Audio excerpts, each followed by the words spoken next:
Assalamualaikum warahmatullahi wabarakatuh. Puji syukur kita panjatkan kehadirat Allah Subhanahu wa Ta'ala yang telah memberikan kesempatan dan juga keberkahan kepada kita sehingga kita dapat melaksanakan pembelajaran daring pada siang hari ini. Nah, pada kesempatan kali ini kita akan membahas materi mengenai kebijakan fiskal. Nah, apa kabar kalian semua? Semoga kalian semua selalu berada dalam keadaan sehat walafiat walaupun berada di tengah pandemi corona saat ini. Dan semoga pandemi ini segera berakhir ya, sehingga kita dapat melaksanakan kegiatan pembelajaran sebagaimana biasanya. Nah, ada yang masih ingat mengenai materi minggu kemarin? Kita membahas apa? Nah, minggu kemarin kita telah membahas mengenai kebijakan moneter. Nah, apa itu kebijakan moneter? Apa kalian masih ingat?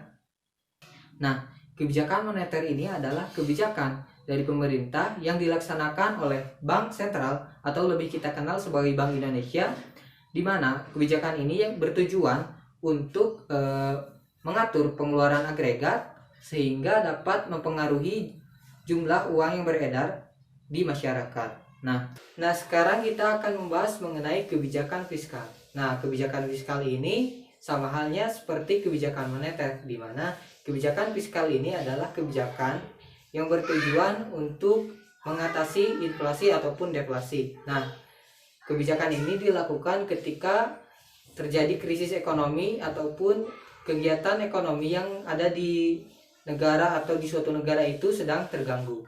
Nah, adapun indikator pencapaian pada pertemuan kali ini ada 4. Yang pertama mengenai pengertian kebijakan fiskal, yang kedua mengenai peran dan tujuan kebijakan fiskal, kemudian yang ketiga ada instrumen kebijakan fiskal, dan yang terakhir ataupun yang keempat ada macam-macam kebijakan fiskal. Nah, langsung saja kita bahas yang pertama mengenai pengertian kebijakan fiskal. Nah, apakah di antara kalian ada yang tahu apa itu kebijakan fiskal? Apa sih yang berada di pemikiran kalian ketika mendengar kebijakan fiskal?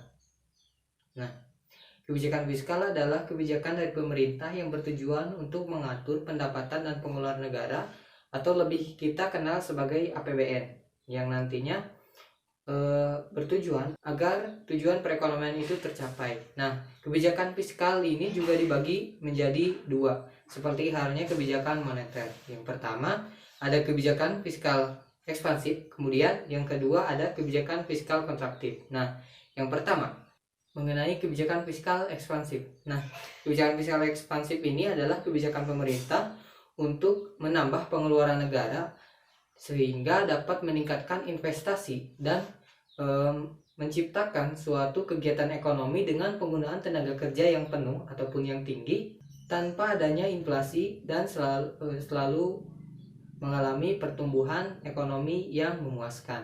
Nah, kebijakan fiskal ekspansif ini bertujuan untuk meningkatkan permintaan agregat ataupun agregat demand, juga untuk meningkatkan ataupun menggairahkan investasi dan meningkatkan produksi sehingga nantinya perekonomian itu bisa terhindar dari ancaman resesi. Nah, kebijakan fiskal ekspansif ini dilakukan oleh pemerintah itu ketika perekonomian suatu negara sedang berada dalam kondisi deflasi ataupun harga-harga barang sedang berada dalam kondisi yang rendah, sehingga kebijakan ini juga dilakukan untuk menaikkan harga barang.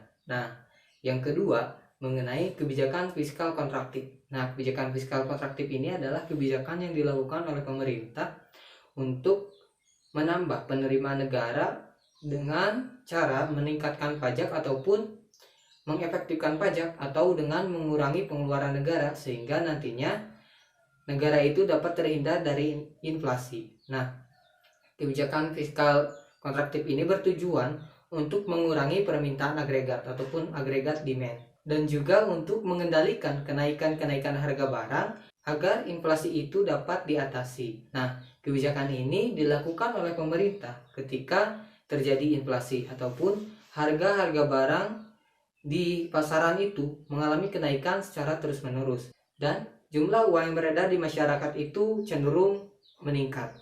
Nah, jika digambarkan secara sederhana, maka akan tampak seperti berikut ini. Kebijakan fiskal dibagi menjadi dua, yaitu kebijakan fiskal ekspansif dan kebijakan fiskal kontraktif. Kebijakan fiskal ekspansif bertujuan untuk menaikkan permintaan agregat dengan cara meningkatkan pengeluaran pemerintah, meningkatkan pembayaran transfer, dan mengurangi pemungutan pajak. Sedangkan kebijakan fiskal kontraktif bertujuan untuk menurunkan permintaan agregat dengan cara menurunkan pengeluaran pemerintah, meningkatkan pembayaran transfer, dan meningkatkan pemungutan pajak. Kita lanjut pada materi yang kedua mengenai tujuan dan peran kebijakan fiskal. Nah, kebijakan fiskal ini adalah kebijakan pemerintah dalam bidang anggaran dan belanja negara yang bertujuan untuk mempengaruhi perekonomian. Nah, kebijakan fiskal ini dilaksanakan karena semakin dibutuhkannya peran pemerintah di dalam perekonomian. Hal ini disebabkan karena ketidakmampuan ataupun kegagalan dari kebijakan moneter dalam mengatasi ketidakstabilan ekonomi, terutama dalam bidang ketenagakerjaan, yaitu pengangguran terbuka yang semakin meningkat dan adanya pembagian distribusi pendapatan yang sebagian besar malah terkonsentrasi pada kelompok-kelompok tertentu yang mendominasi di dalam perekonomian. Nah, secara umum, tujuan dari kebijakan fiskal ini adalah yang pertama untuk mencegah pengangguran dan meningkatkan kesempatan kerja. Kemudian yang kedua, stabilitas harga dan menanggulangi inflasi.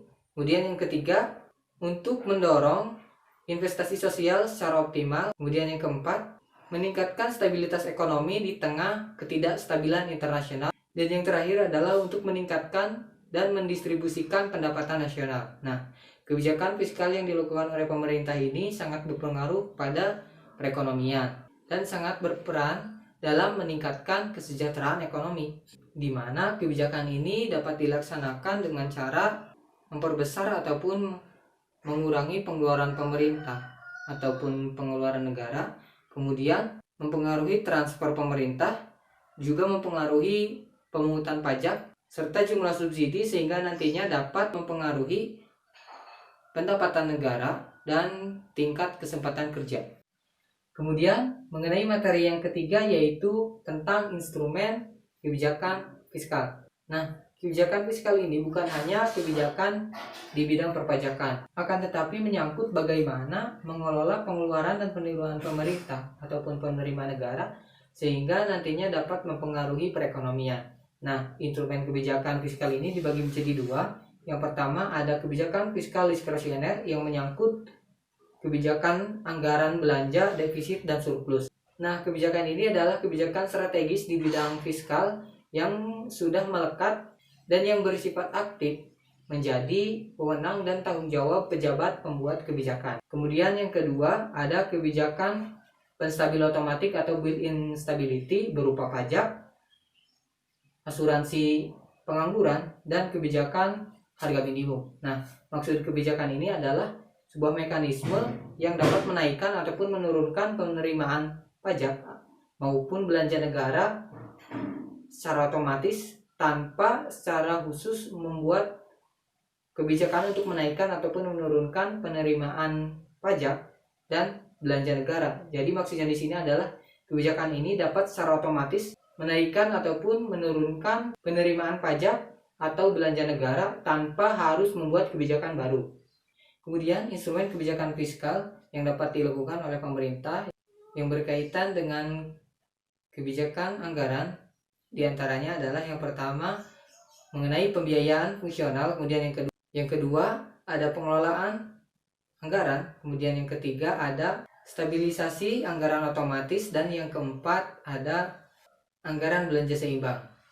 Selanjutnya kita bahas materi yang terakhir ataupun yang keempat mengenai macam-macam kebijakan fiskal. Yang pertama ada kebijakan fiskal defisit atau kebijakan anggaran defisit. Kemudian yang kedua ada kebijakan fiskal surplus atau kebijakan anggaran surplus. Dan yang terakhir ada kebijakan fiskal berimbang atau kebijakan anggaran berimbang.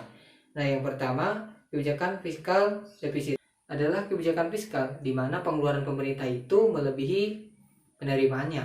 Nah, kebijakan ini dilakukan oleh pemerintah disebabkan oleh beberapa faktor berikut. Yang pertama, karena mempercepat pertumbuhan ekonomi. Kemudian yang kedua, rendahnya daya beli masyarakat. Kemudian yang ketiga, adanya pemerataan pendapatan di masyarakat. Yang keempat, melemahnya nilai tukar mata uang dalam negeri terhadap valuta asing. Kemudian yang kelima, pengeluaran akibat adanya krisis ekonomi. Yang keenam, adanya realisasi pengeluaran yang menyimpang dari rencana. Dan yang ketujuh, ada pengeluaran karena inflasi. Nah, untuk mengatasi defisit anggaran di sini, pemerintah dapat melakukan beberapa cara. Yang pertama, dengan melakukan pinjaman terhadap perbankan dalam negeri.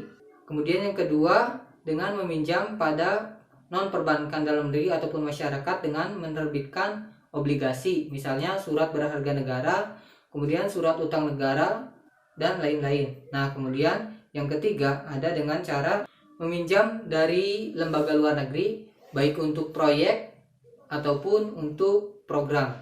Nah, kemudian yang keempat, dengan meningkatkan pajak. Dan yang kelima, dengan cara mencetak uang baru. Dan yang terakhir itu dengan cara privatisasi BUMN, maksudnya dengan cara penjualan saham persero. Nah, kemudian dari sisi penerimaan, pemerintah dapat melakukan yang pertama, pengurangan subsidi atau mengurangi subsidi. Kemudian yang kedua yaitu dengan melakukan pengurangan pada pos pengeluaran rutin pembangunan. Kemudian yang ketiga yaitu dengan menunda proyek pembangunan yang dilakukan oleh pemerintah yang menyerap anggaran, namun dalam penyelesaiannya memakan waktu yang lama. Dan yang terakhir adalah dengan mengurangi proyek-proyek yang tidak efektif dan efisien. Nah, selanjutnya yang kedua, ada kebijakan fiskal surplus atau kebijakan anggaran surplus. Ini adalah kebijakan di mana pengeluaran pemerintah itu lebih kecil daripada penerimaannya. Nah, kebijakan ini adalah kebalikan dari kebijakan defisit tadi, sehingga dalam mengatasinya adalah kebalikan dari kebijakan ataupun cara mengatasi dari kebijakan fiskal defisit. Kemudian yang ketiga ada kebijakan anggaran berimbang atau kebijakan fiskal berimbang. Nah, kebijakan ini adalah kebijakan di mana penerimaan pemerintah itu sama dengan pengeluarannya. Nah, salah satu cara untuk mengatasi masalah seperti ini adalah dengan cara meminjam ataupun melakukan pinjaman baik pada lembaga dalam negeri ataupun luar negeri. Nah, untuk perhitungan utang dalam kebijakan fiskal ini dapat dilakukan dengan cara sebagai berikut. Untuk mengetahui nilai utang negara, rumusnya adalah utang negara sama dengan 100% dibagi tingkat inflasi atau laju inflasi dikali deflasi nominal dikurangi deflasi real. Contohnya, jika diketahui defisit real senilai 100 miliar rupiah dengan tingkat inflasi sebesar 7,5% dan defisit nominalnya senilai 400 miliar rupiah, maka total hutang negaranya adalah utang negara sama dengan 100% dibagi tingkat inflasi dikali deflasi nominal dikurangi deflasi real. Utang negara sama dengan 100% dibagi 7,5% dikali 400 miliar dikurangi 100 miliar. Nah, utang negara sama dengan 13,333 dikali 300 miliar. Artinya utang negara sebesar 4 triliun rupiah. Utang bukanlah suatu hal yang buruk, karena utang juga bisa dikelola dengan baik dan produktif. Nah, bahkan oleh penganut neoklasik diakui bahwa utang, baik luar negeri ataupun dalam negeri, memiliki aspek positif, karena bisa menutup celah antara tabungan dan kebutuhan investasi, yaitu antara saving dan investment gap. Juga menutup celah kekurangan devisa untuk bisa membiayai pembangunan, dan menutup celah antara pendapatan negara dengan belanja negara. Mungkin itu saja yang dapat Bapak sampaikan, kurang lebihnya mohon maaf. Semoga materi yang Bapak sampaikan ini bermanfaat bagi kita semua. Pesan Bapak, tetap jaga jarak, jaga kesehatan, dan patuhi protokol kesehatan. Semoga pandemi ini segera berakhir sehingga kita dapat melaksanakan pembelajaran sebagaimana biasanya. Bapak tutup, billahi taufiq wal hidayah. Wassalamualaikum warahmatullahi wabarakatuh.